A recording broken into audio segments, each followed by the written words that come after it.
Acá hoy para compartir una charla, debate sobre los cuidados y nuestra agenda feminista sobre los cuidados. Vamos a tener como dos partes, que va a ser una compañeras que van a dar cada una su punto de vista y después un debate para hacer un cierre de nuestra charla de hoy. Así que primero vamos a pedirle a nuestro secretario general, Hugo Cachorro Godoy, que nos dé un saludo y la bienvenida para todos, todas y todos. Buenas tardes a todas y a todos. Gracias a las compañeras que nos acompañan en esta tarea formativa que hemos iniciado desde el Instituto de Investigación e Información de la CTA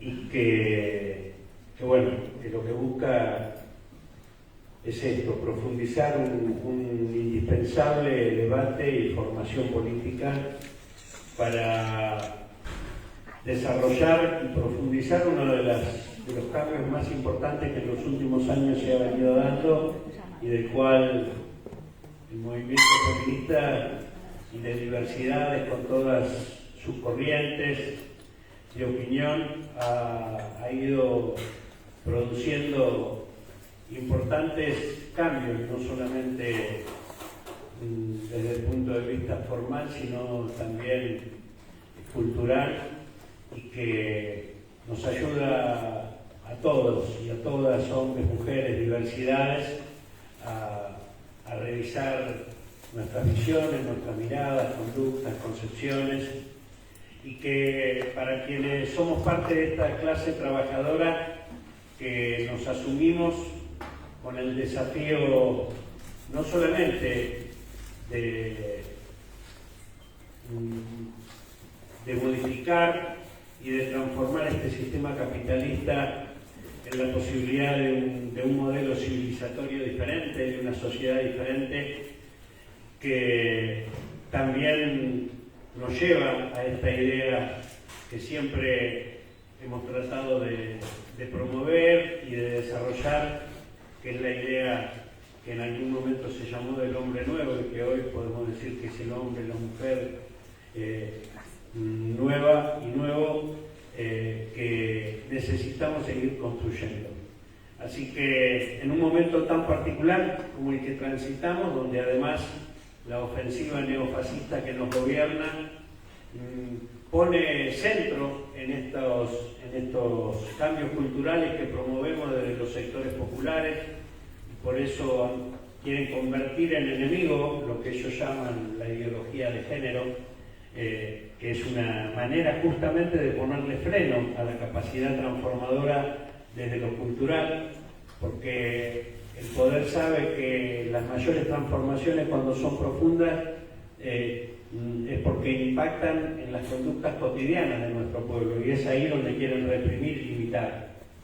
Y por eso desde nuestra central es un desafío, es una tarea permanente, constante, y que desde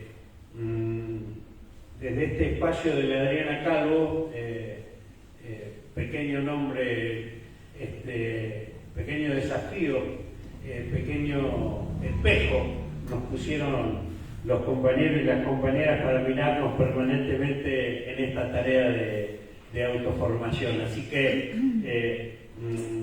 para nosotros es un privilegio muy grande poder contar con la presencia de ustedes que nos acompañan. Sepan que esto es algo que lo promovemos y lo desarrollamos a lo largo y a lo ancho de todo el territorio nacional, o sea que son muchas las compañeras, los compañeros, las compañeras que con mucha expectativa encaran este curso y encaramos este curso. Así que muchísimas gracias de nuevo, muchísimas gracias a ustedes por participar y por sostener estas iniciativas tan importantes. A esta experiencia de gobierno neofascista hay que resistirla y vencerla, desde lo práctico, desde lo cotidiano, desde la calle, pero fundamentalmente desde la disputa cultural y desde la convicción y la certeza que este modelo civilizatorio que el capitalismo ha puesto en crisis, estamos dispuestos a superarlo y a vencerlo y ser capaces de construir una nueva forma de sociabilidad y de relaciones humanas. Muchísimas gracias a todos ustedes y a todas ustedes.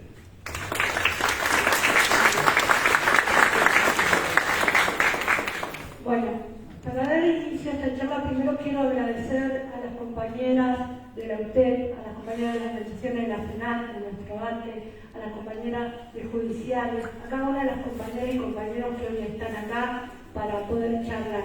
Y quería empezar diciendo por qué nosotras empezamos este panel con ¿dónde están las feministas? Para nosotras era importante justamente irrumpir con esto. Vienen desde hace mucho tiempo, y más de que asumió Milei, dándole al movimiento feminista, y una de las preguntas es, cuando hay un problema, ¿dónde están las feministas? ¿Qué hacen las feministas? ¿Por qué no salieron las feministas? Y las feministas salimos y estamos todos los días en todos lados. Las feministas estamos acá hoy debatiendo, escuchando, aprendiendo, pero también estamos en los lugares de trabajo, en nuestros gremios, en nuestros sindicatos, en nuestras asambleas, en nuestras organizaciones, debatiendo continuamente el por qué nosotras necesitamos una transformación en nuestro país con una mirada profundamente feminista. Entonces, el poner el por qué, dónde están las feministas, tiene que ver con esto. Las feministas estamos todo el tiempo en todos lados, dando la batalla cultural en la calle, pero también hasta en los grupos de WhatsApp. Ahí estamos las feministas todo el tiempo, construyendo. Y también, parte de la charla hoy es también esto. No tan solo nosotras somos calle, sino también somos teoría, también somos ley, también producimos contenido y conocimiento. Las feministas no estamos solamente encerradas debatiendo entre nosotras. Salimos justamente a irrumpir para plantar nuestra agenda. Y la agenda del cuidado en nuestra central es una agenda transversal. Porque justamente la nutren sindicatos privados, estatales, organizaciones sociales, donde el mayor porcentaje tiene que ver con las tareas de cuidado. Compañeras precarizadas, compañeras que revuelven la olla y no tienen sueldo, compañeras que en lo privado ni siquiera pueden tener una licencia. Entonces, la agenda para nuestra CTA autónoma de cuidado es una agenda transversal, principal, inicial, que queremos discutir entre todos y todas, porque si decimos que una de las cosas que más hemos aprendido las feministas es la unidad, nos damos con que la ley de cuidado, hay 65 leyes más o menos presentadas en todo este tiempo. Cada una presentó una ley, pero se pasaba alguna y dijeron, che, ¿no sabes hacer una ley de cuidado? Sí, dale, metele. 65 leyes de cuidado que habla de cada una de las miradas de nosotras. Y este es un tiempo que necesitamos acordar, consensuar, discutir y debatir y ver cuáles son nuestros puntos de encuentro. Por eso para nosotros y nosotras este es un inicio. No es solamente una charla, es el inicio de una charla para que podamos formar entre todos y todas y todos una gran mesa de debate de qué necesitamos, para que nuestras compañeras de los territorios, de las organizaciones, de los sindicatos, sientan que la agenda del cuidado es una agenda de todas, de todes y de todos. Así que damos inicio, muchísimas gracias y le paso la palabra a Mariana.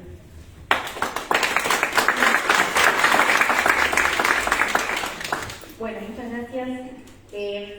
Yo voy a presentar a las 4 compañeras que nos acompañan en este panel. La idea es que cada una de ustedes tenga 15 minutos más o menos de presentación y después de la exposición de cada una de ellas vamos a dejar un espacio para preguntas, para intercambiar. La idea es que todos y todas puedan participar. Así que, comenzamos por Corina Rodríguez Enríquez. Ella es docente de la Universidad de Buenos Aires e investigadora del CONICET en el CIEP. Así que, Corina, te paso el micrófono, no sé si tenés ahí.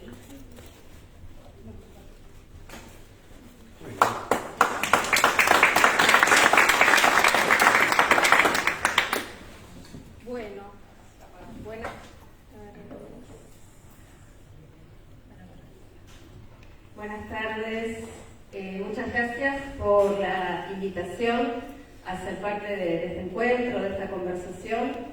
Es siempre una alegría y en estos tiempos oscuros es parte del cuidado juntarnos. Bueno, yo voy a enfocar mi comentario sobre los aportes y debates más conceptuales en torno a los cuidados desde la perspectiva en la que yo me paro, que es la perspectiva de la economía feminista.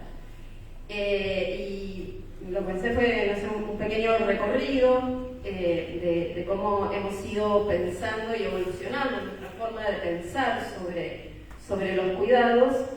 Y estos ejercicios solemos comenzarlos con pequeñas genealogías, ¿no? Y la cuestión de lo que hoy llamamos cuidados tiene una larga data. Yo siempre digo, la economía feminista no inventa nada nuevo en este tema, sino lo que hace es recuperar debates que son históricos para los feminismos, y por eso si queremos ver este camino, nos podemos ir a la década del 70 y a los trabajos muy pioneros de Isabel Laría, que fue la primera en hablar del trabajo invisible, ¿no? Para referirse justamente a lo que hoy llamamos trabajo de cuidados. Y creo que tal vez el embrión de lo que después se fue transformando mucho más acá en el tiempo, en la agenda de los cuidados, creo que lo encontramos fundamentalmente en aquel tiempo, en lo que fueron los diálogos entre feminismos y marxismos, y todo el debate sobre el trabajo doméstico, ¿no? Las feministas marxistas que trajeron al marxismo el debate sobre el rol del trabajo doméstico en la acumulación capitalista, y elemento central para explicar y dar cuenta de la producción y reproducción de la opresión de las mujeres. En aquellos debates el eje estaba puesto en entender al trabajo doméstico como elemento reproductor de la fuerza de trabajo, a bajo ningún costo, lo que implicaba un subsidio a la acumulación capitalista, y los debates políticos estuvieron centrados en pensar la cuestión de la opresión de las mujeres por parte del capital, y si esto era o no y cómo se ubicaba dentro de la lucha obrera, pero también la opresión de las mujeres por parte de, comillas, los maridos, ¿no? Y aquí aparece la discusión sobre el patriarcado. Y en términos de demanda política, en estos tiempos lo que sobresale es la demanda del salario para el trabajo doméstico. Y después me parece que encontramos un impasse en los 80, en la época en la que en el mundo comienza a consolidarse el neoliberalismo como tendencia dominante, y creo que estos debates se diluyen, se corren a los márgenes, y un poco es recuperada esta discusión desde distintos espacios y puntos de vista. Yo lo que retomo es cómo la economía feminista, ya en la década de los 90, recupera estos debates y empieza entonces a hablar desde la mirada económica de la cuestión de los cuidados. Y acá me parece que hay un primer punto a señalar en esta reflexión más conceptual, de cómo hay un traslado, ¿no? Del trabajo doméstico, del trabajo reproductivo, un traslado discursivo del trabajo doméstico, del trabajo reproductivo al trabajo de cuidados. Y se empieza, la economía feminista lo nombra ya en los inicios de la recuperación, en estos términos, ¿no? Empieza a hablar de trabajos de cuidados, y la implicancia para mí fundamental de esto es que la mirada implica ir más allá de la reproducción de la fuerza de trabajo, de los cuidados como exclusivamente eso, ¿no? Como trabajo de reproducción de la fuerza de trabajo. Si bien lo incluye, el foco está puesto en el cuidado de las personas y fundamentalmente en las tareas de cuidado directo de las personas, en esta concepción más original o inicial de la economía feminista. Ahí aparece toda una discusión para contornear la idea de cuidados, en relación con si cuando hablamos de cuidados hablamos de trabajos de cuidado de personas dependientes del cuidado. Esta es, me parece, la visión que prevalece sobre todo en la literatura más anglosajona. Y yo creo que lo más rico de esta etapa es el trabajo que varias economistas feministas hacen en traer la cuestión de el rol económico sistémico del trabajo doméstico y de cuidados no remunerados al discurso económico, usando el andamiaje conceptual y metodológico de la economía. Y me parece que una de las contribuciones tal vez más potentes es la de Antonella Picchio, una economista feminista italiana, que propone usar el instrumental de la economía clásica y neoclásica para dar cuenta de este lugar de sostén del sistema que ocupa el trabajo doméstico y de cuidado no remunerado. Y aquí aparece toda una batería de trabajos que tienen que ver con visibilizar este rol económico sistémico y muchos trabajos que se preocupan por visibilizar la magnitud de la contribución económica de este trabajo. Y entonces aparecen todas esas iniciativas de valorización monetaria del trabajo doméstico y de cuidado no remunerado, usando las encuestas de uso del tiempo, usando las encuestas de fuerza de trabajo, y estas afirmaciones que hacemos del tipo el trabajo de cuidados contribuye con el 20%, hace una contribución equivalente al 20% del PBI, que es una forma de visibilización de la contribución económica de este trabajo muy controvertida y muy discutida dentro de los feminismos, pero que también ha resultado muy contundente, muy potente para dialogar con justamente sectores económicos y sobre todo para disputar recursos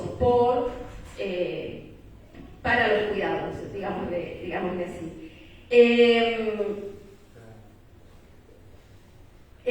Ahí también aparecen discusiones políticas, ¿no? Bueno, si reconocemos que el trabajo doméstico y de cuidado no remunerado hace esta contribución económica, que vale estos miles de millones de pesos, ¿cuál es la demanda política que construimos?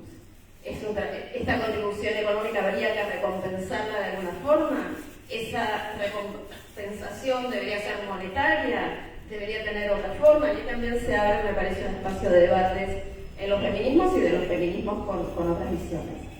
Y luego me parece que el otro gran concepto potente que trae la economía feminista para pensar esto es el concepto de organización social de los cuidados, que refiere esta idea de que no es solo el trabajo doméstico y de cuidado no remunerado, el que produce y reproduce el cuidado cotidiano de la vida, sino que también intervienen otros actores del cuidado, además de los hogares del trabajo no remunerado, el Estado con sus políticas públicas, el mercado con la provisión mercantil de servicios de cuidado y la comunidad, las organizaciones comunitarias. Me parece que la potencia de este concepto es la de traer a la luz cómo la manera en que se organiza socialmente el cuidado es muy determinante de mecanismos de reproducción de desigualdades de género y socioeconómicas. Y aquí también, yo creo que lo que la economía feminista viene haciendo es produciendo o recolectando y organizando evidencia empírica para caracterizar esta organización social del cuidado, su desigualdad y su dinámica de reproducción de desigualdad. Y ahí la discusión política versa en torno de cómo transformamos en un sentido positivo esta injusta organización social de los cuidados. Domina en estos días una mirada que sintetiza los desafíos en las llamadas 5 R. Se dice tenemos que avanzar en la reducción del trabajo no remunerado, en el reconocimiento de este trabajo, en la redistribución de las responsabilidades, los tiempos y los trabajos de cuidados, en la remuneración o retribución de este trabajo, que incluye tanto pensar cómo se compensa el trabajo no remunerado, como también cómo se remunera mejor y se desenvuelve en mejores condiciones el trabajo remunerado de cuidados, y la R de representación, cómo se dota de voz tanto a las personas que cuidan como a las personas que necesitan cuidado. Y me parece que en esta mirada el eje o la mirada predominante hace mucho foco en las políticas públicas. Aquí aparece el Estado como el actor fundamental para poder transformar esta organización, esta injusta organización social de los cuidados. Y creo que aquí hay que señalar dos cuestiones desde esta lectura más conceptual y analítica, ¿no?, que estoy haciendo. Una es la noción de derecho al cuidado, ¿no?, que se viene discutiendo y que se viene proponiendo, y que de hecho hay avances hasta llegar al pedido de opinión consultiva a la Corte Interamericana para consolidar esta idea del cuidado como derecho a cuidar, a ser cuidado y al autocuidado. Si hay un derecho, hay una posibilidad de exigirle al Estado que garantice ese derecho. Y el segundo elemento es que el paradigma que viene apareciendo de qué es lo que el Estado tendría que hacer para transformar en un sentido positivo esta injusta organización social de cuidado es el paradigma de los sistemas nacionales integrales de cuidado. Y aquí en Argentina llegamos a tener un proyecto de ley para construir este sistema, del cual después, si quieren, podemos hablar un poco. Bueno, seguro que Delphi va a hablar de esto. Y en marco de esta discusión, y ya voy terminando, hay bastante trabajo también de la economía feminista en construir argumentos económicos a favor de las políticas de cuidado, ¿no? Cuando la agenda se centra y se focaliza en demandar políticas públicas de cuidado, una de las mayores resistencias que enfrentamos es la de las restricciones fiscales, las restricciones tributarias, el famoso no hay plata. Entonces, desde la economía feminista, lo que se trabaja bastante también es en la construcción de argumentos económicos a favor de las políticas de cuidado, que se podrían sintetizar en la idea de invertir en cuidados rinde. Rinde porque genera empleo, porque genera ingresos, porque dinamiza la actividad económica, porque esto se puede transformar a su tiempo en recaudación y los sistemas de cuidados pueden autofinanciarse. Lo estoy diciendo súper sintético, todo esto conlleva muchas discusiones, controversias y matices. Sigo diciendo lo siguiente. Me parece que en esta visión dominante desde la economía feminista para abordar la cuestión de los cuidados se va perdiendo el vínculo sistémico, se va perdiendo la relación de la forma de la organización social de los cuidados con la dinámica económica, con el modelo de desarrollo, con la lógica capitalista, y me parece que parte de esas discusiones son las que traen otras miradas, como las miradas decoloniales, como los ecofeminismos, que nos traen la conversación sobre la organización social del cuidado en un contexto de crisis ecológica y lo que eso implica en términos de mayores riesgos y por lo tanto más cuidado, y lo que implica en términos de organización del cuidado. Y finalmente, una discusión teórica que hoy se renueva, que tiene que ver con la perspectiva de la teoría de la reproducción social. Supongo que Paula va a hablar de eso, entonces yo no hablo y termino aquí diciendo simplemente que me parece que estas distintas perspectivas nos llevan a agendas que tienen puntos en común pero también diferencias. Que hay una agenda que podemos sintetizar en esta idea de avancemos hacia la construcción de una sociedad del cuidado, con mucho énfasis en las políticas públicas, pero que pone mucho menos cuestionamiento en el sistema. Se puede avanzar en una sociedad. Mi pregunta a esta mirada sería: ¿se puede construir una sociedad del cuidado en el marco del sistema capitalista? Y las visiones más radicales que vienen a proponer miradas más anticapitalistas: no se puede garantizar la sustentabilidad de la vida, en cuyo centro se ubican los cuidados en el marco de esta lógica económica. Cerraría la mesa.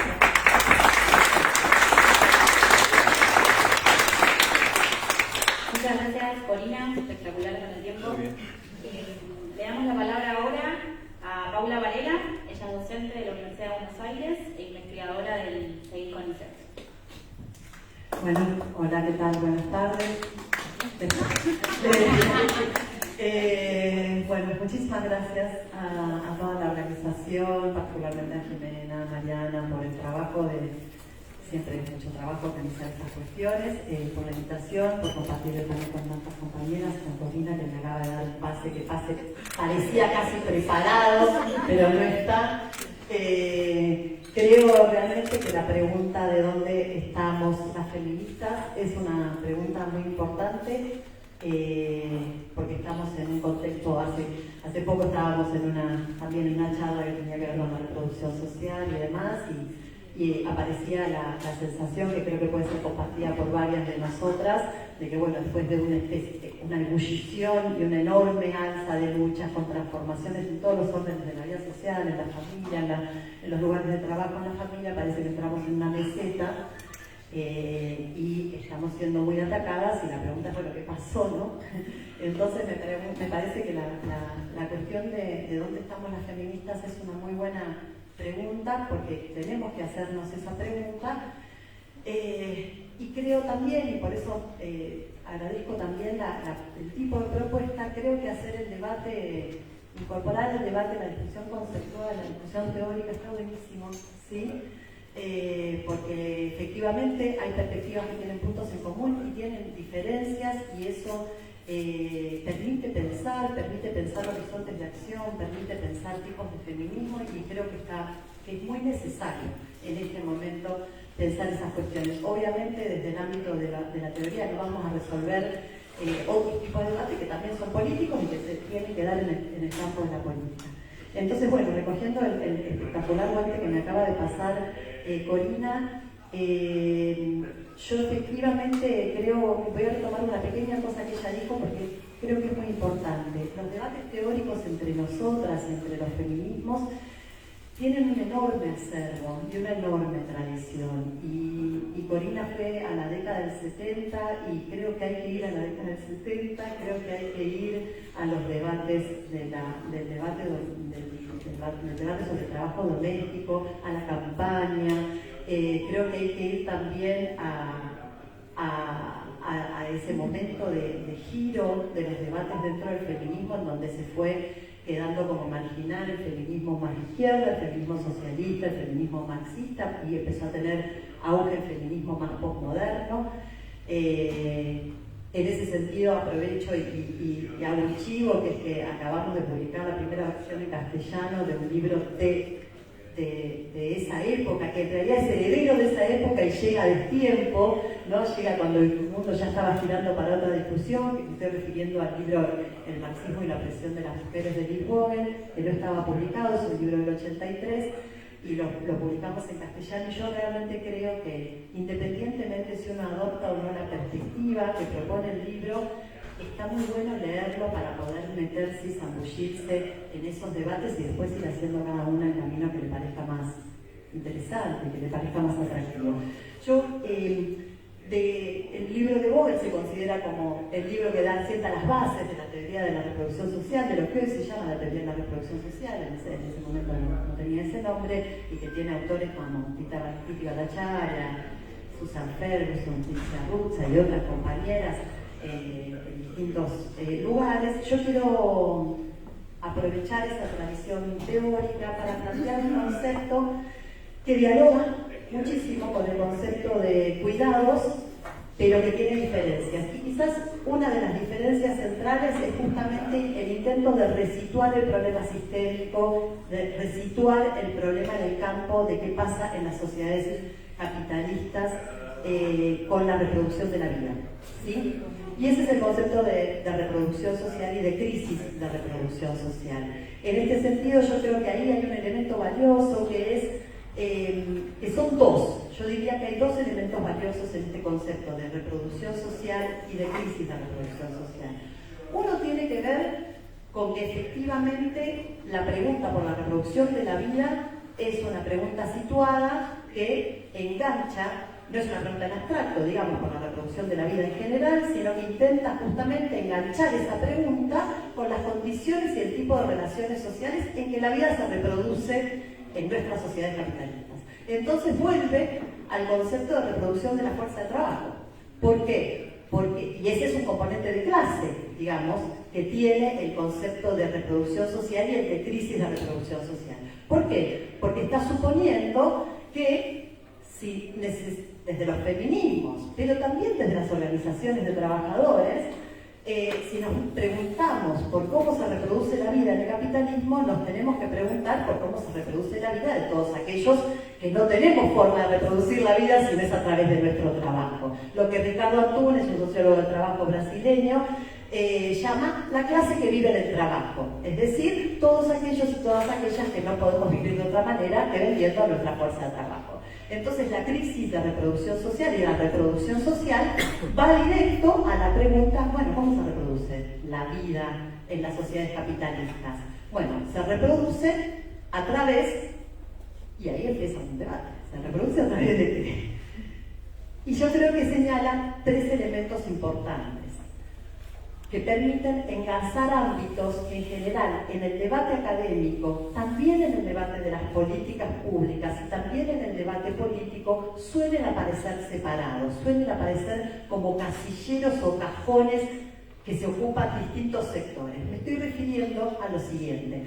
La pregunta de cómo se reproduce la vida en el sistema capitalista que pone en el centro el problema de la fuerza de trabajo y de venderla, si se puede vender, engarza tres ámbitos diferenciados. Uno es el del trabajo asalariado o remunerado. Entonces, en el concepto de crisis de reproducción social, aparece como una dimensión de la crisis de reproducción social lo que pasa en el terreno del trabajo remunerado o asalariado. Nosotros podríamos decir, bueno, no es ajena a la discusión de crisis de reproducción social la precarización laboral, el hecho de que en Argentina, pero también en el mundo, crezcan los trabajadores pobres, es decir, aquellos sectores que logra vender su fuerza de trabajo, pero que aún vendiendo su fuerza de trabajo es pobre. Que eso es una novedad, ese es un fenómeno increyendo que cada vez se amplía más. Entonces, obliga a mirar por un lado el ámbito del trabajo asalariado y o remunerado. Agrego remunerado porque hay muchas formas de trabajo remunerado que no es asalariado estrictamente. Obliga a mirar ahí y decir, ¿por qué miramos ahí? Y bueno, porque de ese ámbito surgen los medios para la reproducción social, y ahí salimos con dinero para comprar la canasta básica, si ustedes quieren, la canasta familiar para la reproducción social. Entonces ahí hay un foco. Segundo foco tiene que ver, y esto comparte plenamente con la perspectiva de cuidados, tiene que ver con las instituciones de reproducción social, es decir, qué pasa en aquellos espacios en donde se reproduce la vida y están siendo brutalmente atacados bajo el neoliberalismo con ajustes, precarización, etcétera, etcétera. Me estoy refiriendo, por supuesto, a los hospitales, las escuelas, los lugares de cuidado de adultos mayores, los jardines maternales, etcétera, etcétera. Y también, ¿qué pasa con este ataque en esos espacios públicos que obliga a... No, voy a retirar, no obliga a nada. Que se combina, porque no obliga, se combina con una privatización de estos espacios, es decir, la mercantilización de ese trabajo. Entonces ahí tenés un segundo foco de la crisis de reproducción social. La crisis de reproducción social tiene que ver con lo que pasa en el trabajo asalariado y también con lo que pasa en estos espacios que son cada vez más atacados y ajustados. Y por último, como tercer espacio, claramente el histórico lugar privilegiado de la reproducción social, me estoy refiriendo al hogar y las comunidades, ¿sí? En donde también la teoría de la reproducción social y la idea de crisis de reproducción social mira, porque son espacios que estallan, entre otras cosas, como consecuencia de la crisis en los otros dos espacios, ¿sí? Es decir, esas casas estalladas, esos barrios estallados, tienen que ver con que hay precarización, cada vez mayor precarización laboral y cada vez menos instituciones públicas de acceso libre y gratuito de reproducción social. A mí ese engarce de esos tres espacios me parece una cosa muy importante para discutir, ¿sí? Porque, por lo que planteaba antes, porque creo que poner el eje en la relación entre producción y reproducción es algo que necesitamos volver a poner con todos los debates que hagan falta para volver a ponerlo. Es decir, nosotros tenemos la tendencia, tanto en la academia, donde, por ejemplo, para dar un ejemplo, las sociólogas del trabajo, yo vengo a la sociología del trabajo, nos ocupamos de lo que pasa en el ámbito del trabajo asalariado. Si te querés ocupar de lo que pasa en los barrios, entonces tenés que estudiar trabajo social o hacer políticas sociales o públicas. ¿Sociología del trabajo? No. Bueno, nosotros nos ocupamos de los asalariados. Pero fíjense que esas divisiones académicas también pasan en la política. Y, digamos, nosotros estamos en una central obrera. Los sindicatos se ocupan de los trabajadores asalariados, ¿sí? Eso es una división de trabajo dentro de las propias organizaciones de trabajadores que está naturalizada, ¿sí? ¿Por qué? Porque los movimientos sociales y territoriales se ocupan de lo que sucede con ese sector que no logró vender la fuerza de trabajo, que requiere ayuda social, etcétera, etcétera. Entonces creo que uno de los fuertes de esta perspectiva es que logra poner el eje en la relación entre producción y reproducción y establecer vínculos entre espacios que aparecen en el sentido común, como si estuvieran separados. Y también eso hace que interpele a distintas organizaciones sociales para pensar si hay posibles agendas en común o si no hay posibles agendas en común. Sin lugar a dudas a los feminismos. ¿Por qué a los feminismos? Porque sin lugar a dudas las mujeres ocupamos el lugar protagónico en el trabajo de reproducción social, se lleve a cabo donde se lleve a cabo. Si es en el hogar, si es en los barrios, si es en las instituciones públicas, así será, y si es en las privadas, también.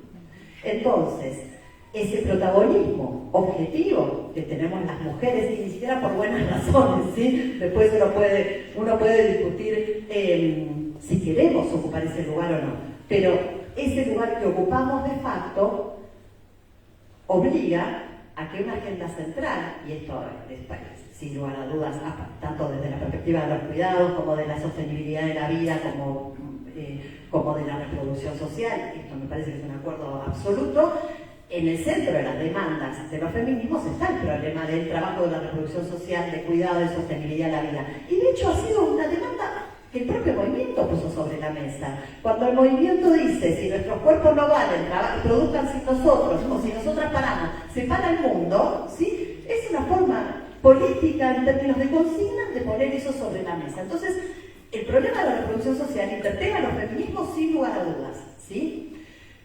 Y si no los interpela, bueno, entonces permite ver también diferencias entre los feminismos, ¿sí?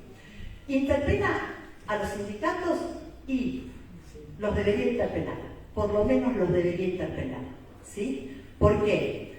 Porque fíjense que los sindicatos cada vez más se han concentrado en la discusión de salario, en discusión de condiciones de trabajo, ¿sí? Y han ido dejando de lado otras demandas que tienen que ver con la reproducción de la fuerza de trabajo, con cómo nos reproducimos los y las trabajadoras, y que implica una serie de demandas muy amplia y muy diversa. Entonces, esa tendencia de los sindicatos más corporativos y más sectoriales a tomar solamente esas demandas, creo que tiene que ser interpelada y tiene que preguntarse, bueno, ¿cuáles son las demandas que debe tomar una organización sindical? Yo creo que sin lugar a dudas hay que introducir entre esas demandas la de la reproducción social. Y sin lugar a dudas se interpelan los movimientos territoriales, sociales, que hacen trabajo en los barrios y que tienen una playa de demandas muy diversas, como puede ser el acceso a la vivienda, a la tierra o a los servicios públicos, o el acceso a una salita de salud o a una escuela, etcétera, etcétera. Entonces, creo que esa potencia de elaborar agendas comunes, de colocar puntos en comunes, produce algo que no es yo como sindicato tengo que incorporar la agenda de las mujeres por solidaridad con las mujeres, yo como feminismo tengo que incorporar la agenda de los trabajadores por solidaridad. No es un problema de solidaridad. Solidaridad más que bienvenida, o sea, todos decimos que sí a la solidaridad, pero no alcanza. Tenemos problemas comunes y hay que discutirlos, hay que pensarlos teóricamente para llegar a acuerdos parciales, no importa, pero para poder discutirlos porque tenemos problemas comunes. Yo creo que la perspectiva de la reproducción social permite ver una serie de problemas comunes. Y por último, para ir cerrando, creo también que hay un elemento que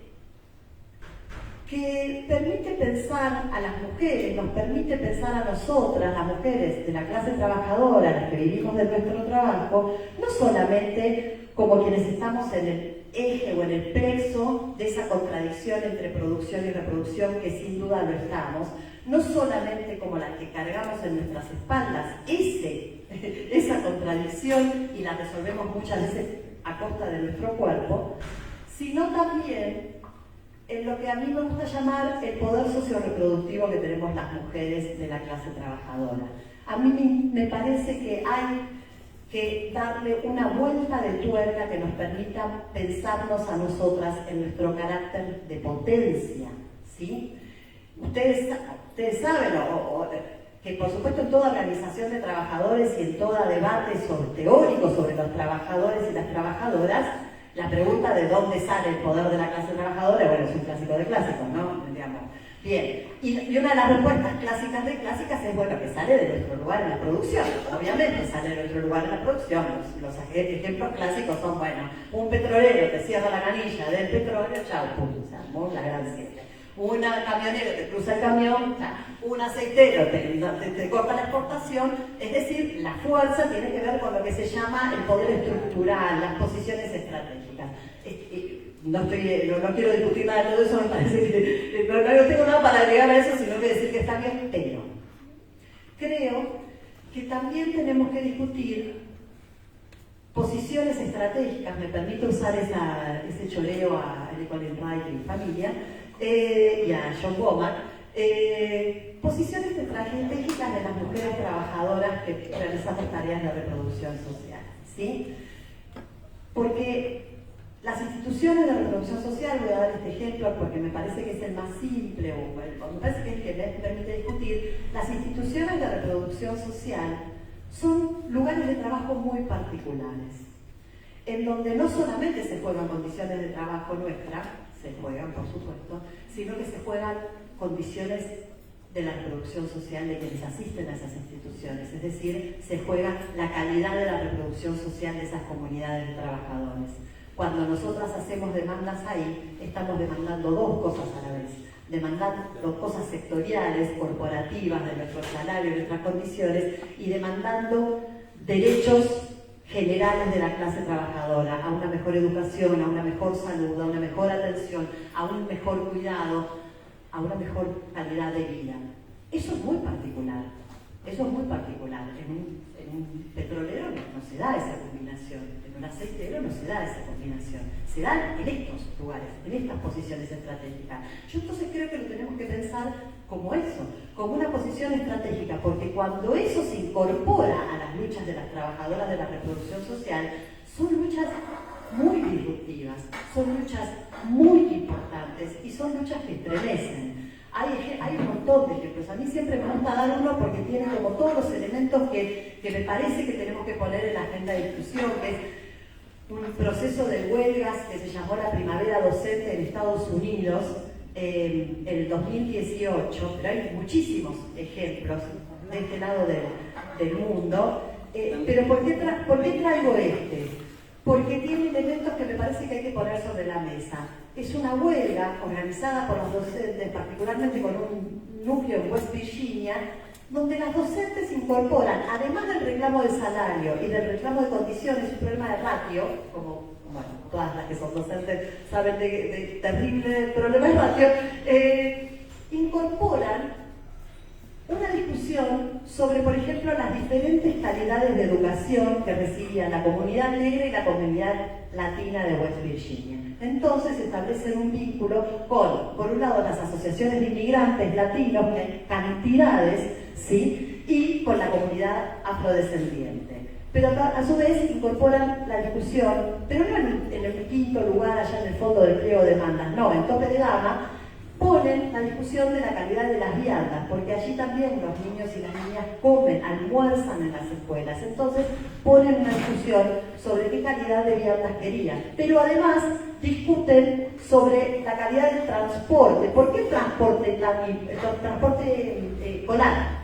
¿Por qué es tan importante? Porque para las familias trabajadoras, latinas y negras, tener transporte implicaba una realidad completamente radical para las mujeres de esas familias, porque ustedes saben lo que lleva llevar a los niños y a las niñas y niñas al colegio, irlos a buscar, es decir, acortaba de facto la jornada de trabajo de las mujeres de esas familias. Entonces incorporan esa demanda. Bueno, ¿esto qué implica? Se traen a los colectiveros a su favor, se traen a las comunidades latinas a su favor, se traen a las comunidades afroamericanas a su favor. Cuando uno ve las filmaciones y las fotos de esa huelga, lo que ve es que las docentes no están en los piquetes.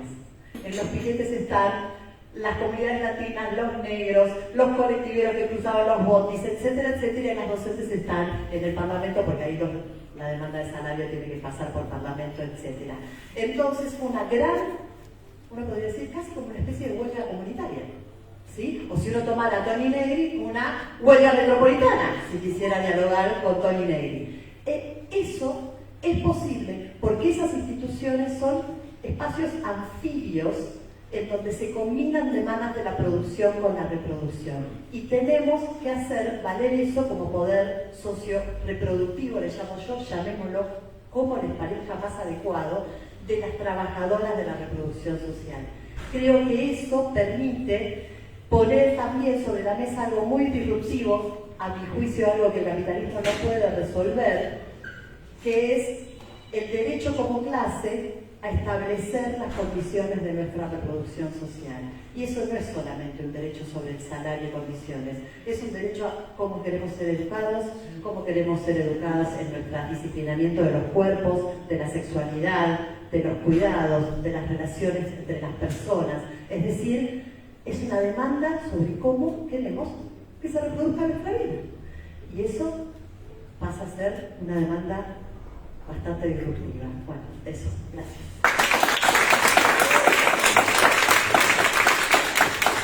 Muchas gracias, Paula. Le damos ahora la palabra a Celina Santellán.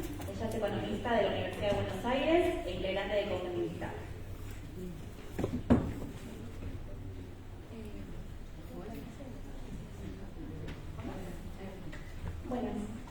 Bueno, gracias por la invitación. Desde Cofeminista hace varios años relevamos algunos datos que dan cuenta de estos fenómenos de los que hablaban Corina y Paula, y la idea era un poco mostrarles y dejarles a mano los recursos, porque nos parece que tiene sentido producir estos datos, tener estos datos en la medida en que son usados, consultados, y sirven también para dar cuenta de estos fenómenos en las disputas.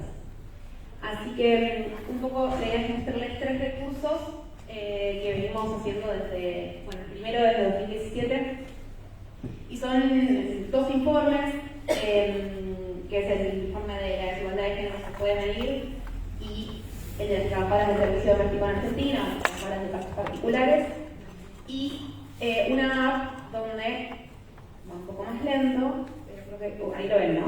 Lento. Se puede ver el seguimiento de los indicadores. Voy a refrescar y después les voy a mostrar. El primer punto que siempre hacemos cuando mostramos estos informes es que los datos de donde vienen o de donde se producen son los datos de la encuesta permanente de hogares, del INDEC, y tienen probablemente más, pero al menos 2 aclaraciones que vale la pena hacer. Y es, por un lado, son datos que corresponden a realidades urbanas, por la propia metodología de la encuesta, como está diseñada la encuesta, y por otro lado, como van a ver en los indicadores que les voy a ir mostrando, son datos binarios, datos que solamente desarrollan entre mujeres y varones, y no sabemos sobre la identidad sociogenérica de quienes están respondiendo, y también nos presenta una limitación a la hora de conocer las realidades estos indicadores que producimos de otras poblaciones.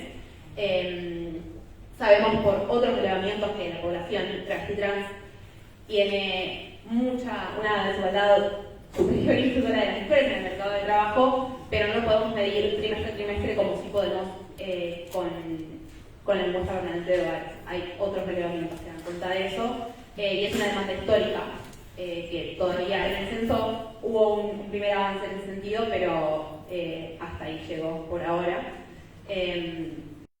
Entonces esas son las 2 declaraciones más que pertinentes cuando vemos estos datos. Un poco de cuenta de estas interrelaciones entre y el mercado de trabajo o el trabajo remunerado. Unos datos que no están en estos informes son la cantidad de horas y esto que contaba Corina, que se puede cuantificar, que dedican mujeres y varones al trabajo no remunerado, y la encuesta de uso del tiempo da cuenta de que en nuestro país las mujeres destinan casi una jornada laboral al trabajo no remunerado, 6 horas y media. Los varones asesinan en promedio 3 horas 40, y a las mujeres las ocupa en casi su totalidad. El 90% de las mujeres participa en estos trabajos. Y juntamente es una de las múltiples razones que dan cuenta pues, de esta desigualdad en el mercado de trabajo, como esta interrelación que venían marcando. Entonces, en primer lugar, la idea también es que estos informes son de libre acceso. Se buscan en internet informe de desigualdad de Cofeminita, y ahí aparece, creo que el primero, y se van actualizando trimestre a trimestre. Entonces están los datos de la desactividad, la tasa de empleo, y si bien trimestre a trimestre hay una foto de estos datos que da cuenta de estas brechas entre mujeres y varones en el mercado de trabajo y también en los ingresos, en la app lo que hay, espero que ahora haya cargado, sí, es la serie larga. Entonces lo que se puede ver es, cuando cargue, la evolución de estos indicadores. Y cómo se van modificando. Ese tipo que ven ahí es la pandemia. Esta es el 2016 porque es desde donde hay datos continuos de la encuesta de la base de datos, desde donde se construyen estos indicadores. Acá lo que no está es la brecha, pero claramente los varones están sostenidamente, esto es estructural, un poco es para dar cuenta de que son desigualdades estructurales, no es un fenómeno que se verifique solo en el trimestre que elegimos. Y justamente lo que se va viendo en la app es que esa brecha se sostiene, y en la app lo que se puede hacer es ir buscando por los diferentes filtros y ver la evolución de diferentes indicadores. También están los ingresos que en el informe de mercado de trabajo están pesos corrientes, y en la web que llamamos app, por alguna razón, se pueden ver a precios constantes, ¿no? Como comparar en términos reales cómo va haciendo esa evolución. Entonces, en principio están los indicadores más generales del mercado de trabajo, la cantidad de tasa de empleo. Como estaba en la serie, en la única serie que les mostré, esto es sostenido a lo largo del tiempo y hay una brecha de más o menos 20 puntos, un poquito más bajita ahora, entre la tasa de actividad y la tasa de empleo de mujeres y varones. Y, o sea, los varones tienen sostenidamente una organización laboral superior. No sé si hace falta hacer el doble clic, pero 7 de cada 10 varones están insertos en el mercado laboral, eso quiere decir el 69%, 5 de cada 10 mujeres. Y cuando vamos a la desocupación, por ejemplo, se ve un fenómeno inverso, el indicador de las mujeres es mayor, pero eso es malo, porque la desocupación quiere decir que hay más mujeres que varones buscando trabajo y sin conseguirlo. Porque el resto de las mujeres son las que están para las estadísticas inactivas, y ahí puede haber una discusión sobre si realmente están inactivas cuando el 90% está trabajando al interior de los hogares 6 horas y media por día. Y no están contempladas como activas, ¿no? La definición propia de la tasa de actividad está esa atención. Y en la subocupación, que da cuenta de quienes trabajan menos horas de las 40 horas semanales, 45. Las mujeres también tienen un indicador superior. De hecho, esto se fue ampliando, ahora está 4 puntos por encima. No estoy diciendo los números porque estoy asumiendo que lo ven. Y después,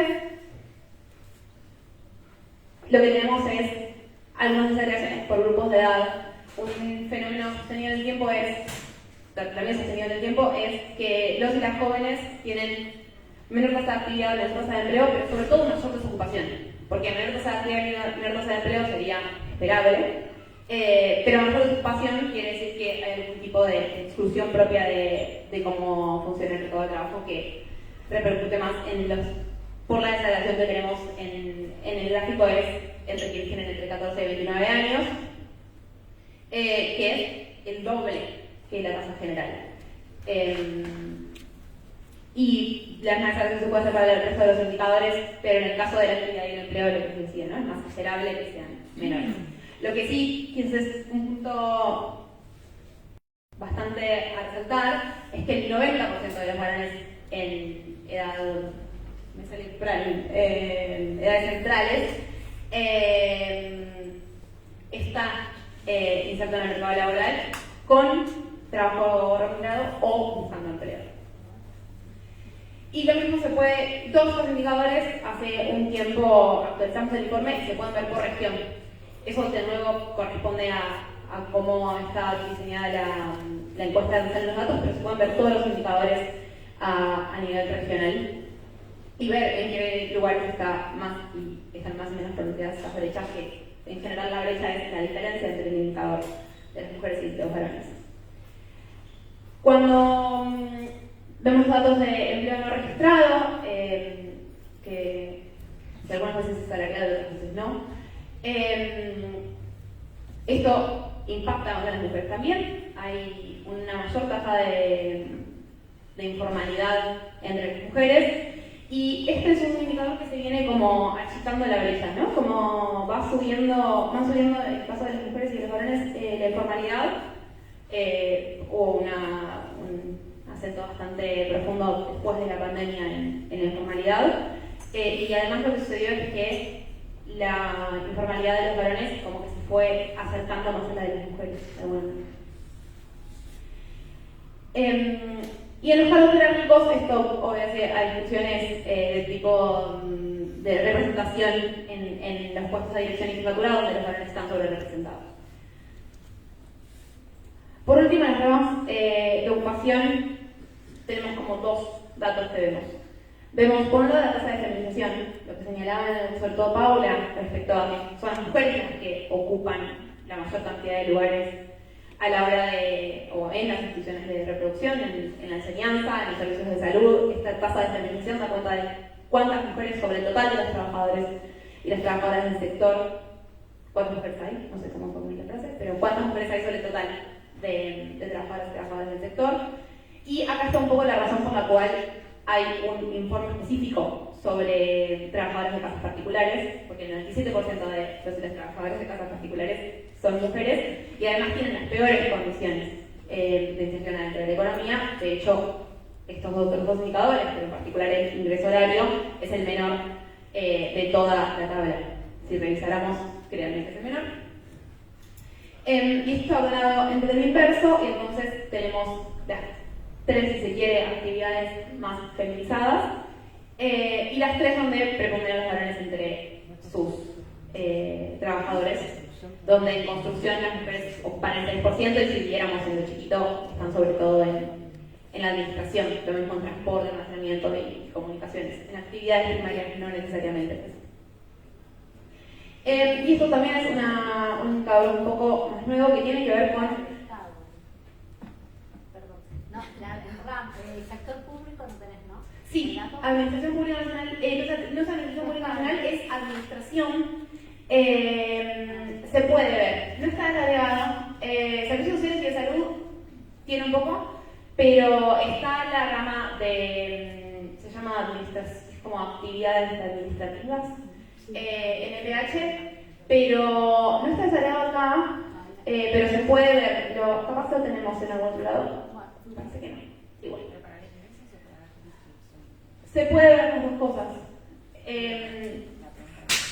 La tasa de feminización. La tasa de feminización. Creo que es una de las actividades que tiene como 50-50, o sea, es la más. Un poco más de paridad. Hay un poco más de mujeres, está como en 54, 46, ¿no? ¿Sí?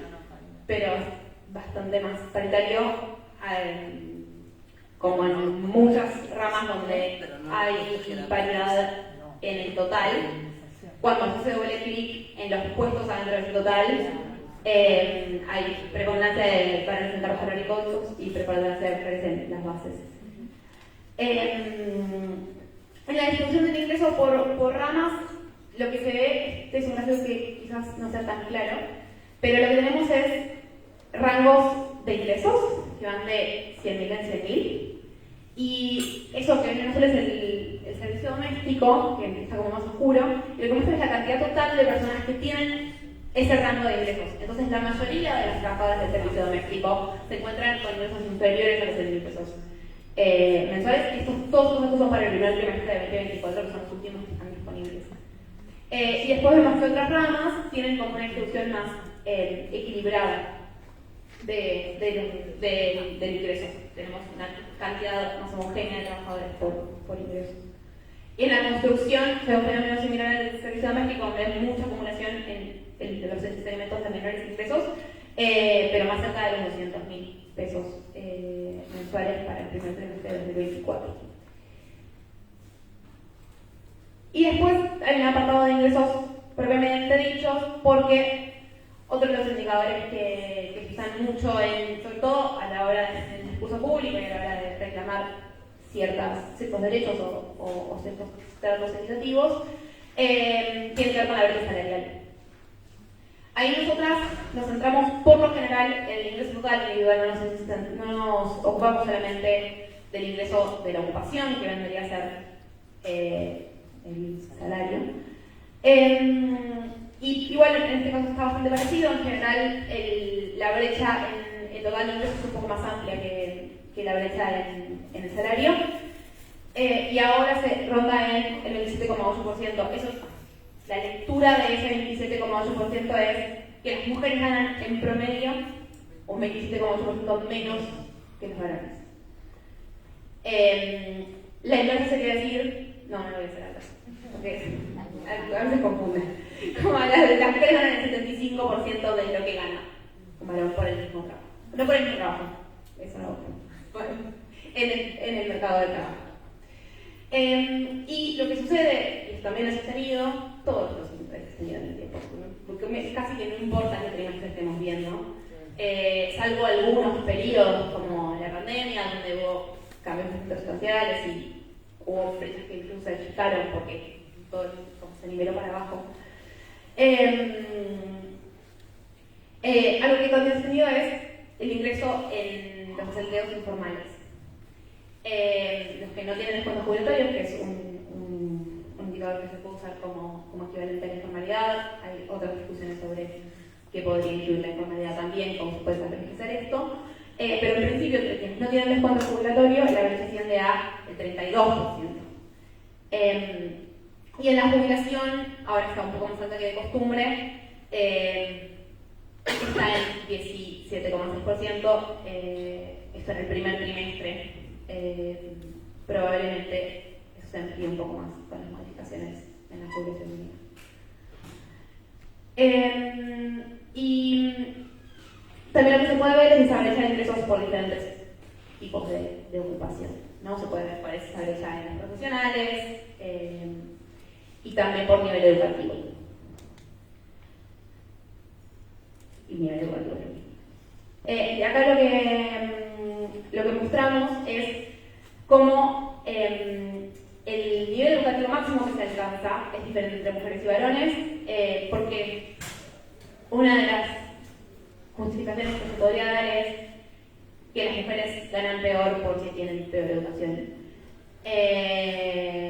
Y en realidad lo que sucede es que las mujeres alcanzan mayores.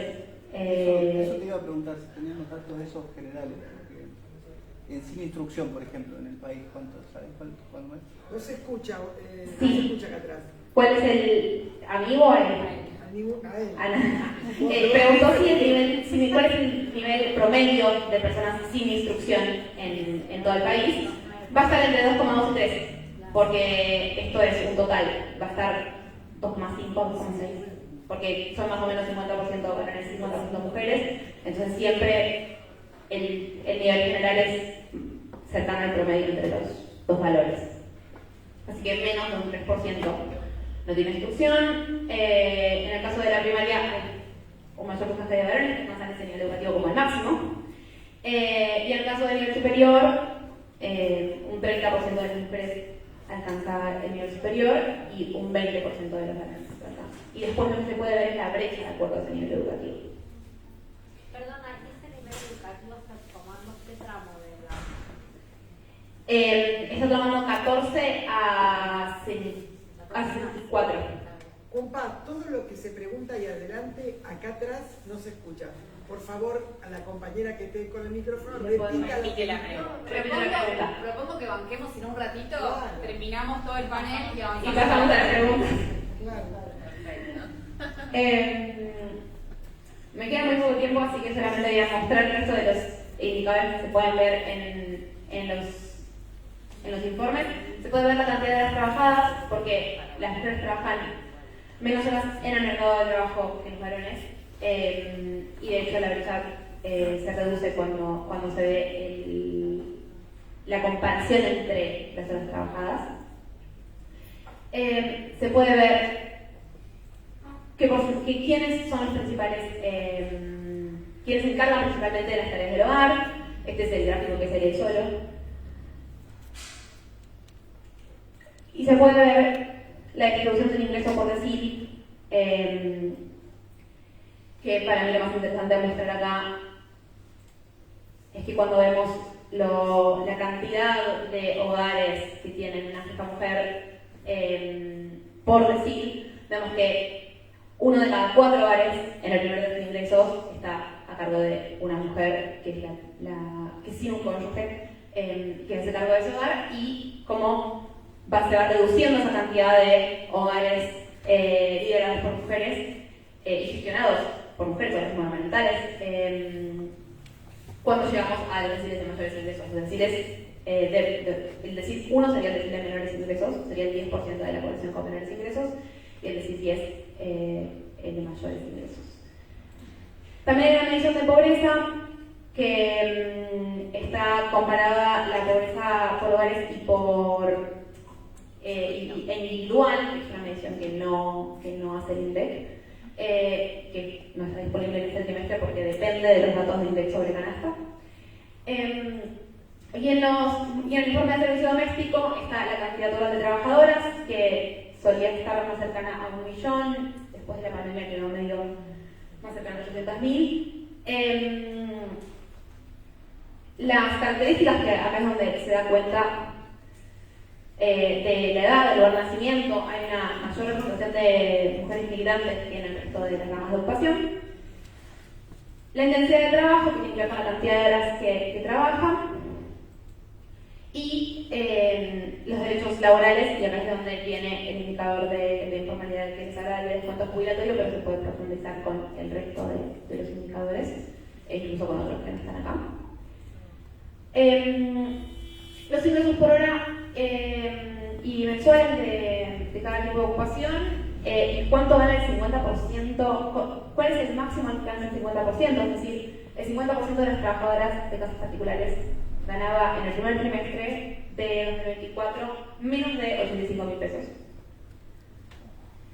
¿Y de qué se encargan además las trabajadoras adentro de los hogares? Si son el principal fin del hogar, si además son quienes hacen las tareas domésticas al interior de los hogares, que es el 80%, quienes además son los principales garantes del trabajo no remunerado al interior de los hogares. Y una comparación con otras ramas de ocupación que refiere a la cantidad de trabajadores, la feminización, la proporción de las asalariadas mujeres. De acá viene el dato que decía de que es la principal ocupación de las asalariadas mujeres.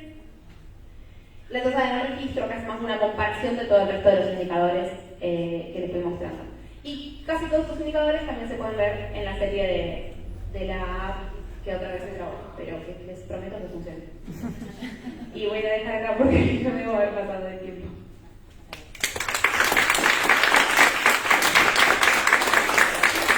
Bueno, muchas gracias, Caterina, y le damos la palabra a la última expositora de hoy, Delfina Llenone Sierra. Ella es socióloga y directora del área de políticas de ELA, del equipo latinoamericano de justicia y género.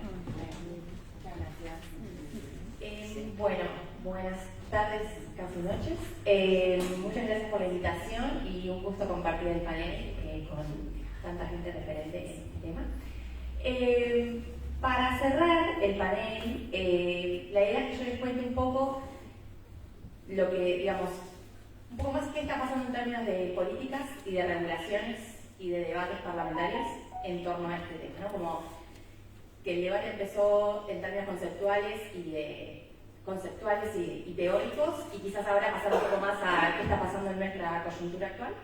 Así que vamos hacia ello.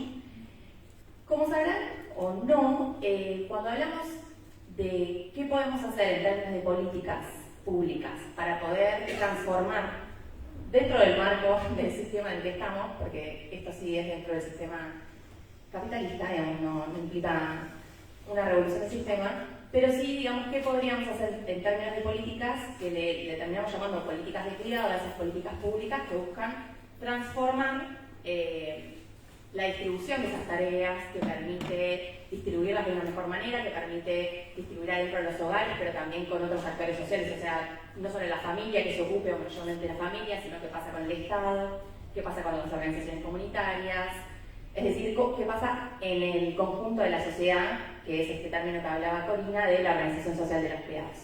Entonces, hay distintas políticas que se pueden implementar, algunas que tienen que ver con darnos tiempo para cuidar, que ahora vamos a ver algo de ello, otras que tienen que ver con los servicios propios de cuidado, y hay otro tipo de políticas que también apoyan en términos monetarios, ¿no? Es decir, porque el tiempo ocupa mucho esfuerzo, ocupa mucho tiempo, ocupa dinero, efectivamente. Entonces, algo de estas políticas lo que buscan es justamente producir transformaciones en la manera en que lo hacemos. Y voy a hacer un pequeño recuento, no exhaustivo, por supuesto, pero de algunas de las cosas que hemos estado relevando desde ELA y de las que le damos seguimiento. Nosotros somos una organización que hace investigación y hace incidencia política, entonces algunas de las cuestiones que hemos estado revisando. Y una de ellas tiene que ver con que creo que al principio mencionaron que hace muchos, ya vamos más de 2 décadas, que se vienen presentando sistemáticamente proyectos en el Congreso.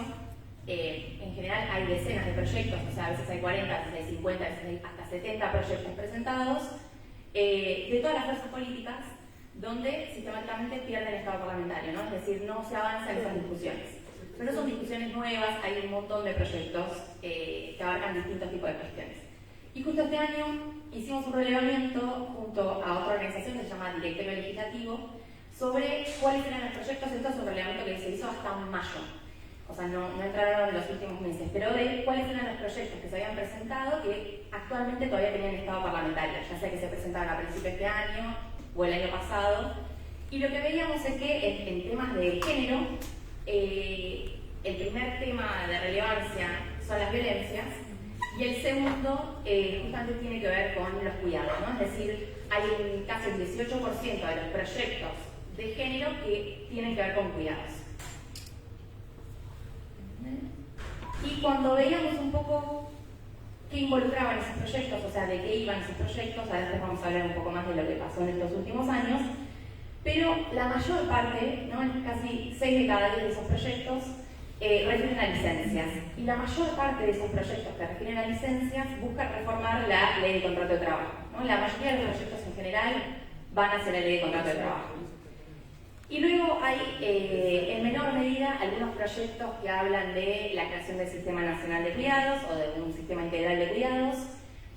Muchos que tienen que ver, nosotros ahí pusimos el tema de discapacidad, pero podría no estar acá necesariamente porque hace y no al tema, pero que tiene que ver con certificado único de discapacidad. Pero hay una concentración enorme en lo que tiene que ver con las licencias, con los tiempos de cuidado. Y justamente, pensando en la ley de contrato de trabajo, que es nuestra ley laboral principal, que como ustedes por supuesto sabrán, es una ley que está desde la década del 70 y que en términos de licencias casi no se ha reformado en todos estos años, ¿no? O sea, hace más de 40 y pico de años que esa normativa, bueno, ya vamos a cumplir ahora 50 años, que esa ley ya se cumplieron. Bien, exacto, excelente, porque el año pasado yo era 49 años, ya estamos en el 50.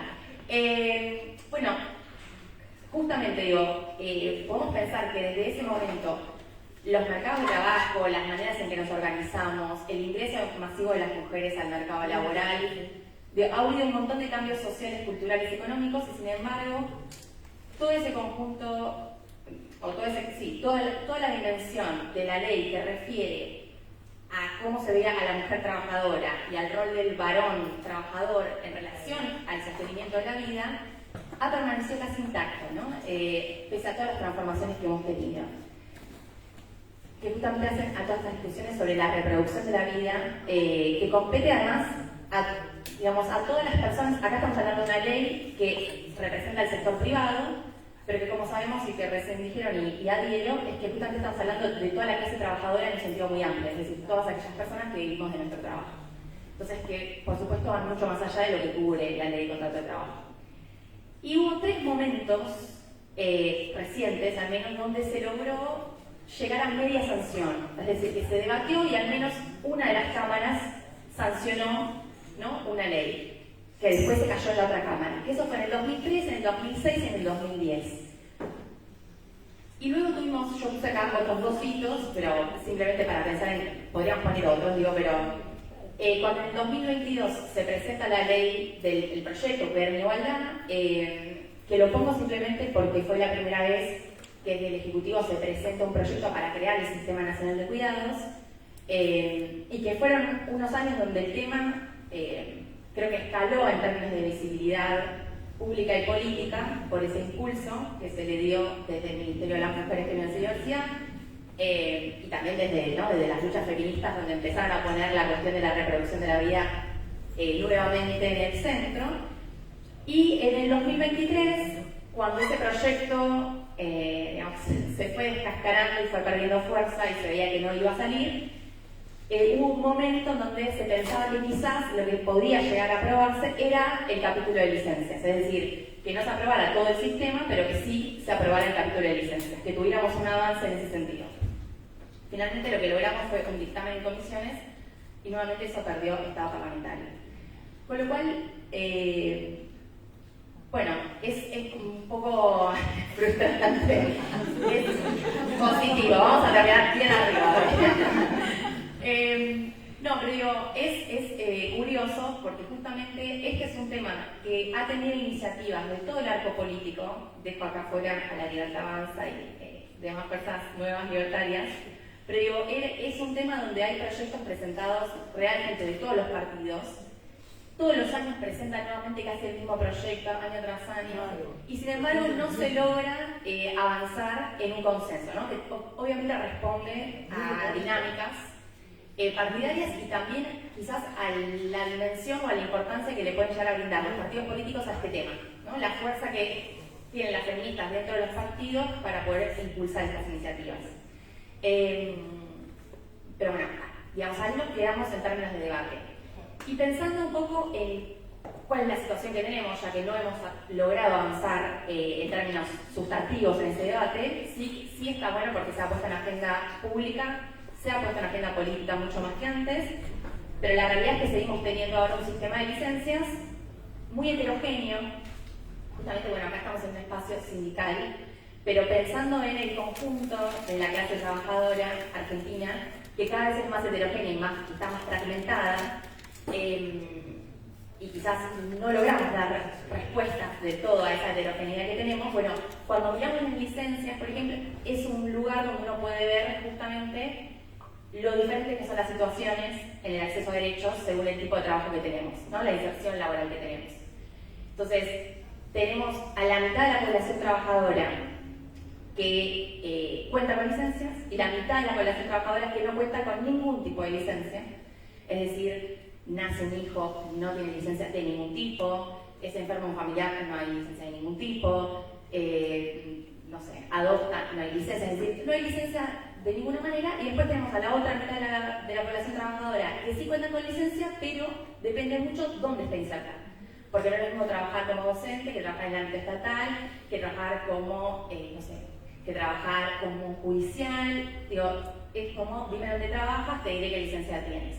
O qué derechos laborales y qué acceso al cuidado tenemos, exacto. Entonces, pero el modelo, si pensamos en la ley de contrato de trabajo, hasta que decíamos que se hizo en la década del 70, cuál era el modelo que estaba detrás de ese esquema, justamente respondía a un modelo muy tradicional de mujer cuidadora, sobre todo, no sé, ser trabajadora, se suponía que el rol era de cuidadora, Y justamente el varón tenía esos 2 días de licencia porque era para ir a anotar al hijo o a la hija al registro civil, no mucho más, no era para ir a cuidar a ese hijo. No estaba pensado o no está incluido dentro de la ley de contrato de trabajo la adopción, no está incluido el cuidado de un familiar enfermo, no estaban incluidas las familias digamos, diversas, la diversidad de familias que podemos tener. No sé, hay una serie, yo acá traía como unas capturas de una campaña que hicimos el año pasado desde un espacio que llamamos Compromiso por los Cuidados, que justamente lo que hablábamos cuando estábamos intentando hacer incidencia para que avance la discusión de la ley era todos los faltantes que tenemos en términos de tiempos de cuidado. Que si lo pensamos, ¿no? Siempre, digamos, cuando se pensó el trabajo en un inicio y se suponía que alguien iba a trabajar y sostenía económicamente a la familia y había alguien que se encargaba de las tareas de reproducción de ese hogar y de los integrantes de ese hogar, bueno, justamente no se pensaba el trabajo como un ámbito que tenía que dialogar con esos cuidados ni que el trabajador tenía que hacerse cargo de eso.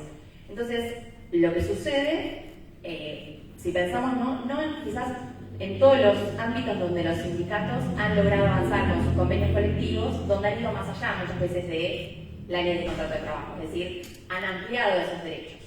Pero si pensamos en el que tiene solamente lo que está enmarcado en la ley, la realidad es que hay muy pocas herramientas para poder trabajar y además ocuparse de las tareas de cuidado, que remite también un poco al planteo que hacía Corina de, bueno, en el sistema actual que tenemos, realmente qué posibilidades tenemos de resolver esas tareas de una buena manera, sin volverse, ¿no? Sin hacer los malabares que hacen todas las personas.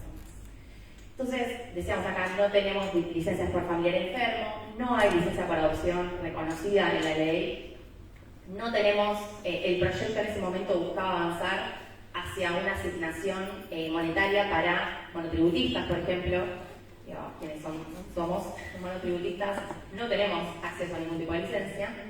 Después cuestiones tan, más allá del nacimiento, necesitamos tiempo de cuidado para otras tareas que implican cuidar, que van mucho más allá de los primeros meses de vida. Cosas tan simples como la adaptación escolar, por ejemplo, ¿no? Que es algo que es obligatorio, que alguien lo tiene que hacer, y sin embargo no hay permisos muchas veces en los trabajos para poder hacerlo. Y espérenme, porque, bueno, otras cosas que les quiero traer.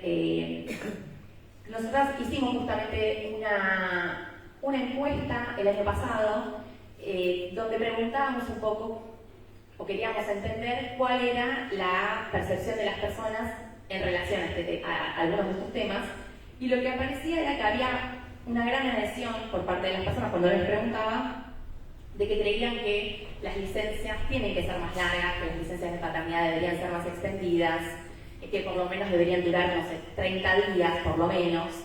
Entonces decíamos, bueno, y la mayoría pensaba que además, por ejemplo, la presencia de los padres varones, que son quienes están más ausentes de la crianza, justamente porque el modelo que tenemos de trabajo y de socialización de género no lo forma para ese cuidado y reproduce un rol de cuidadoras en las mujeres principalmente, sí había una idea de que la presencia de los padres debería ser mucho más activa, ¿no? El 95% de quienes habían respondido a esa encuesta pensaban eso. Entonces decíamos, hay un consenso político fuerte, al menos en esto de presentar los proyectos, y tenemos un consenso social. Sin embargo, quizás no hay una demanda fuerte, no salimos quizás a pedir por el tema de cuidado como salimos cuando fue Ni Una Menos, por ejemplo, por las violencias. Entonces decíamos, bueno, ¿cuál es la estrategia para poder demandar esto de otras maneras o apelar a la gente menos movilizada por algo que atraviesa la vida de casi todas las personas de alguna u otra manera, ¿no? Porque no hace falta tener hijos para tener tareas de cuidado. Esto voy a pasar. ¿Cómo? Sí. Casi todas las personas tenemos responsabilidad de cuidado. Voy de bien. Bueno, perfecto. Después si nos da tiempo veíamos el videito de 2 minutos, pero por las dudas no lo vamos a poner. Voy 15, entonces nos apuramos. Entonces, bueno, simplemente acá mencionar que de la ley bases, que tenía todo un capítulo de reforma laboral grande, bueno, que eso se cayó finalmente, pero este tema de la licencia de maternidad, yo entiendo que esto está, sí, yo entiendo que esto quedó, que tiene que ver con la reducción de la licencia de maternidad. Hubo un pequeño cambio que hicieron, que no es pequeño, o sea, simplemente parecía que era como una letra chiquita, pero que impacta en la licencia de maternidad, donde se redujo el periodo que se puede, digamos, que se puede tomar previo al nacimiento, que antes era mínimo 30 días, ahora pasó a ser de 10 días. Y acá se implementa una nota porque cuando salimos a mencionar que esto era un retroceso, muchas decían, bueno, en realidad muchas mujeres hacen esto. La cuestión es no legislar en relación a esos casos a veces que son, es decir, quizás podría salir que una tenga la posibilidad de hacerlo. Ahora bien, ¿qué pasa con aquellas que no pueden del todo decidir y que en sus trabajos se termine forzando a muchas mujeres a trabajar hasta los últimos 10 días antes del parto? Justamente pensando en la relación de fuerzas que hay entre la trabajadora y el empleador-empleadora. Entonces, hay una nota simplemente decir, más allá de que haya muchas mujeres que lo pueden hacer porque su parto va bien, porque tienen un trabajo que se los permite, no todas están en esa situación. No sé, piensa una cajera, ¿no? Como en trabajos que demandan cuestiones más físicas y que quizás no están atravesando un periodo así y donde sus empleadores no son contemplativos. Entonces, ahí hay una cuestión para tener en cuenta. Y después, otra de las cuestiones, y acá creo que había una compañera presente, el año pasado también se presentaron al menos 2 proyectos. Uno fue de la Organización de la Poderosa y otro fue de Barrios de Pie, que trajeron la discusión sobre el trabajo comunitario, que también es una discusión muy fuerte en términos de qué es trabajo, de los salarios, es decir, traían una cuestión muy importante que justo tenía que ver con la remuneración a las trabajadoras. En un caso eran las trabajadoras comunitarias de cuidado y en otro caso eran las cocineras comunitarias. Uno era un poco más acotado y el otro era más general. Pero la discusión era la misma, es decir, remunerar a esas trabajadoras que hacen un trabajo enorme todos los días, sin remuneración o a veces cobrando, en algunos casos era el potenciar trabajo, o algún tipo de contraprestación, pero que no llegaba normalmente a un salario mínimo. Entonces los proyectos lo que intentaban era llegar al salario mínimo. Entonces ahí nosotras el año pasado también habíamos hecho una campaña para sensibilizar, habíamos hecho una pregunta a la inteligencia artificial, preguntándole qué pasaría si en Argentina las 130.000 cocineras que se estiman de los comedores comunitarios, digamos, dejaran de trabajar, ¿no? Y lo que hablaba la inteligencia artificial era real esta respuesta, que decía que eso podría desencadenar una crisis humanitaria con graves consecuencias para la salud y el bienestar de las personas, porque alimentan a millones de personas. Y decíamos, claro, la respuesta de eso, decíamos, la inteligencia artificial lo ve, las personas no lo estamos viendo. O sea, ¿cómo puede ser que esto también no sea una prioridad cuando alimentan, se estima, a 10 millones de personas en nuestro país, donde la pobreza y la indigencia crecen? Así que este fue otro de los temas que se trató, pero que no creo que haya perdido estado parlamentario, pero que no logró prosperar y que en este contexto está también muy complicado. Pero este fue otro de los temas que se estuvo moviendo a nivel parlamentario. Y ya me apuro.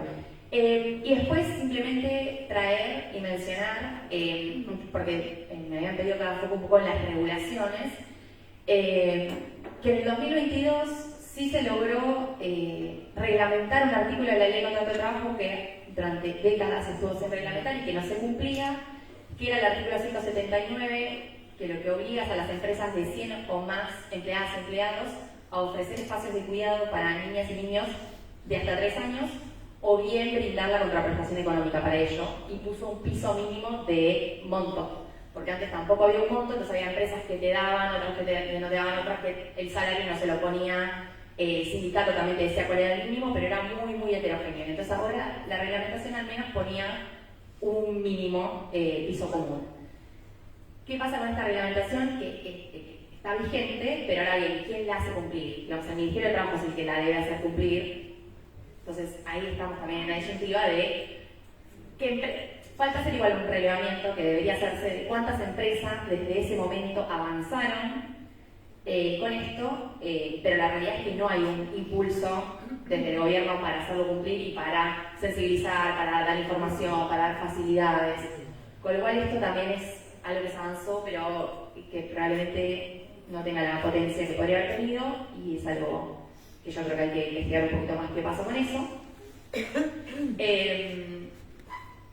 Y lo último, y ya con esto cierro, es que después igual les voy a pasar la presentación acá, me quedaron algunas cositas, pero no quiero demorar mucho la presentación, así conversamos. Que es justamente lo que nosotros hemos visto a lo largo de todo este tiempo, es que en el trabajo con los sindicatos, es que justo la negociación colectiva es una de las herramientas que tenemos para avanzar y que en todo este tiempo, todo lo que se avanzó justamente, al menos para los trabajadores formales, tiene que ver con esas negociaciones, que en general van más allá de la ley, también, con muchas heterogeneidades, pero son los que han permitido que haya muchas trabajadoras y trabajadores con mejores condiciones de lo que plantea esa ley de contrato de trabajo. Y acá simplemente mostrarles, y creo que esto ya es lo último, que en un informe que publicamos en el 2021, nosotros habíamos hecho un relevamiento sobre todos los convenios colectivos que estaban homologados por el Ministerio de Trabajo, acuerdos y convenios colectivos, desde el 2018 al 2021, y lo que habíamos visto era mirar todas las cláusulas que podían llegar a tener cuestiones de cuidado, referidas al cuidado. Y lo que habíamos visto era que el 73% de los convenios colectivos de ese periodo incluían alguna vinculación con políticas de cuidado, y la mayor parte de esas, digamos, de ese 73%, la mayor parte refería a licencias, o sea, todo lo que tiene que ver con los tiempos de cuidado. 7 de cada 10 era sobre eso, un 22% más vinculado o a asignaciones, útiles escolares, bonificaciones por el inicio de clases, es decir, cuestiones que tienen que ver con el dinero para cuidar, y en mucho menor medida salas de lactancia. Digo, el fuerte estaba en las licencias. Y aún así, hay mucho todavía para mejorar, porque hay todavía sindicatos, por ejemplo, que tienen esquemas muy maternalistas, ¿no? Es decir, extienden mucho la licencia de maternidad y quizás la de paternidad pasa de 2 a 5 días, pero la de maternidad pasó al doble. Bueno, como que hay muchas cuestiones que todavía se pueden trabajar para hacerlo más equitativo, para impulsar que los varones cuiden más, para pensar en licencias que vayan mucho más allá del nacimiento. Hay todo un desafío para pensar, por ejemplo, el cuidado de personas mayores. Eso es algo que en general las licencias no te cubren. Y cada vez hay más personas de mediana edad que no solamente cuidan niños, sino que cuidan a sus padres, suegros, etcétera. Digo, y eso casi que no está problematizado. Y entonces hay todo un campo todavía para mejorar, no es que los convenios ya están. Más bien que han sido una herramienta, y es una herramienta dinámica, y hay que seguir dentro de las posibilidades fomentándolo. Esto ya no lo voy a decir, ustedes ya saben cuál es el impacto positivo en la igualdad de género de estas modificaciones, así que yo acá me quedo y ya, sí, compra.